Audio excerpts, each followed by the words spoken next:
दिनांक 3 जनवरी 2024 को आधुनिक भारत में महिलाओं की शिक्षा की ऐतिहासिक नींव रखने वाले प्रथम छात्र एवं शिक्षिका उच्च, नीच, छुआ-छूत एवं लिंग भेद के खिलाफ जीवन भर संघर्ष करने वाली अदम्य योद्धा, समाज सुधार की महानायिका राष्ट्र माता सावित्रीबाई फुले की 193वीं जन्मदिवस जगदेव प्रसाद ट्रस्ट सह शोध संस्थान में धूमधाम से मनाया गया।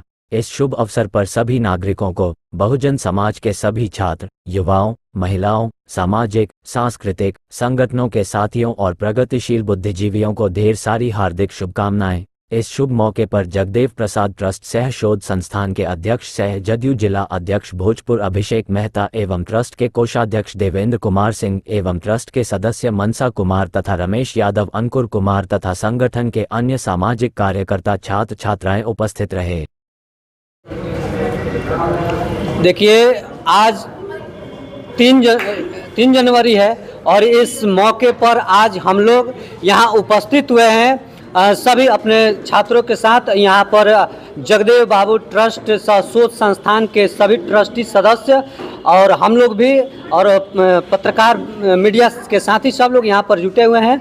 और माता सावित्रीबाई फुले का आज हम लोग जन्मदिन मना रहे हैं। लोग जो हमारी ये माता है, ये राष्ट्र माता है, पूरे भारत के राष्ट्र माता के नाम से इनको जाना जाता है।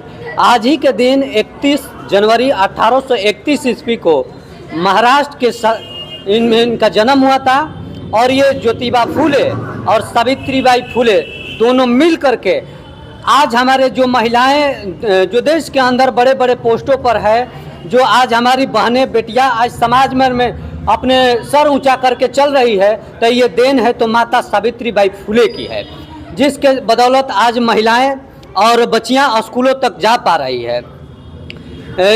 सावित्रीबाई फुले का कहना था कि आप लोग शिक्षित बनिए, संघर्ष कीजिए और अपने बच्चियों को स्कूल तक भेजिए, तब जा करके एक मुकम्मल समाज का स्थापना किया जा सकता है।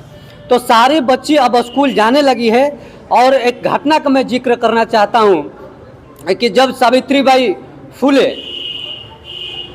और ज्योतिबा राव फुले जो थे, तो इनके पिताजी को ब्राह्मणवादी मनुवादी लोगों के द्वारा यह बात बता दिया गया था कि आपके बेटा और आपके जो बहू है, ये भारत के सबसे खराब काम कर रहे हैं लोग, ये अतिहाद काम कर रहे हैं लोग। कि क्या कर रहे हैं लोग भाई? उन्होंने पूछा कि बताइए कि कौन से काम कर रहे हैं? तो उन्होंने कहा कि आपके जो बेटा है सबको शिक्षा देने का काम कर रहे हैं, जबकि आपके शूद्र समाज में, पिछड़े समाज में शिक्षा लेना व्यर्थ है। ये छुआछूत के भेदभाव से लोग देखते थे लोग।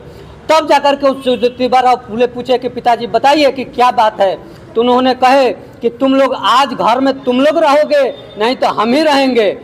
तो उन्होंने कहा कि आज तुम लोग को घर छोड़ दो और नहीं तो हमको छोड़ दो।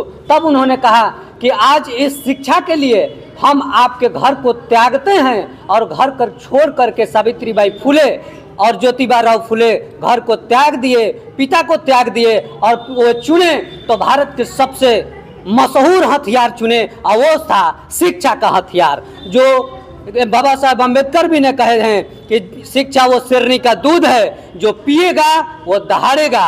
और इसी मुकाम को लेकर के ज्योतिबा राव फुले और सावित्रीबाई फुले समाज में घूम घूम करके अलग जगह और महिलाओं को पढ़ने लिखने के लिए बात की है। 1 जनवरी 1848 ईस्वी को पहली बार बालिकाओं के लिए विद्यालय खुलता है, और उस विद्यालय में मात्र एक पहली छात्रा का एडमिशन होता है। उस छात्रा का नाम था सावित्रीबाई फुले। और तब जाकर के धीरे धीरे 4 से 5 सालों तक लगातार मेहनत करने के बाद उसमें से एक शिक्षिका निकलती है जिसका नाम है सावित्रीबाई फुले, और सभी को संगठित करती है घूम घूम करके। जब वो शिक्षा जब स्कूल खोली थी तो मात्र 9 छात्र उसके पास में छात्राएं थी, और उन्हीं 9 छात्राओं के साथ धीरे धीरे स्टार्ट की। और 1848 में भारत में पहली बालिका विद्यालय खुला और उन बालिकाओं को पढ़ने की व्यवस्था की।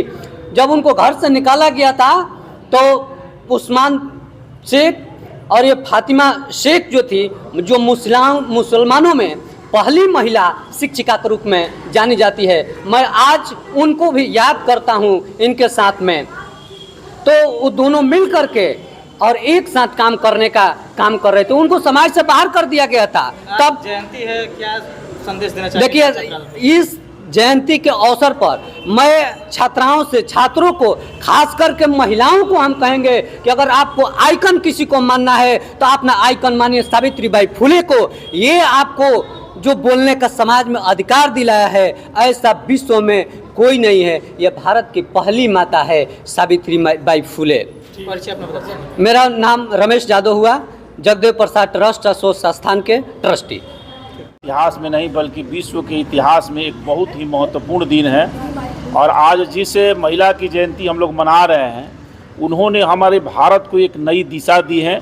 जैसा कि आप जान रहे हैं कि शिक्षा, जब सभी महिलाओं के लिए शिक्षा वर्जित था, उस स्थिति में माता सावित्रीबाई फुले ने महिलाओं को पढ़ने का अधिकार दिलाया। अंग्रेज़ों से लड़कर, जब हमारा देश गुलाम था उस समय अंग्रेज़ों से लड़ करके हमारे देश को एक नई दिशा और दशा तय की। और आज हम निश्चित रूप से कह सकते हैं कि आज के जो पीढ़ी हमारी, अगर महिलाएं हमारी शिक्षा में आगे बढ़ रही है तो उसमें कहीं ना कहीं माता सावित्रीबाई फुले का बहुत बड़ा योगदान है। मेरा नाम देवेंद्र कुमार सिंह, अमर शहीद जगदेव प्रसाद ट्रस्ट शोध संस्थान के कोषाध्यक्ष।